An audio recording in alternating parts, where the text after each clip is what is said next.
And lastly, President Museveni has sent his congratulatory message to newly elected U.S. President Donald Trump. He said, His Excellency Donald Trump, President-elect, the USA, Your Excellency, I'm writing on behalf of the people of Uganda to congratulate you on the historic victory you achieved on the 8th of November 2024 by winning both the popular and electoral college votes.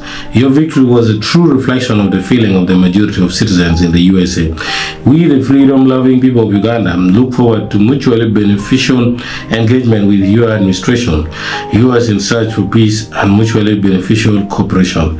You, Museveni, General Retired President of Uganda. Oh, as a matter of joke, the president forgot to put the word defeated women twice. He only won against women. That's Donald Trump. And also, we need to remember that Donald Trump is the only U.S. president who refused to send assistance to China when they needed the most for coronavirus. He was laughing at China, calling it Chinese flu, and in his mind, I think he was saying, let them die. But unfortunately, coronavirus was moving around the world and entered US and killed millions of people in US and the rest of the world, making epidemic become pandemic.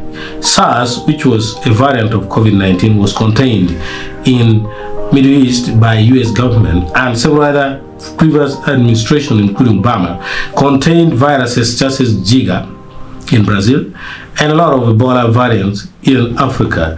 And this one gives a reason as to why much as presidents around the world are congratulating Donald Trump, they need to brace up, because anything can happen when Trump is in control.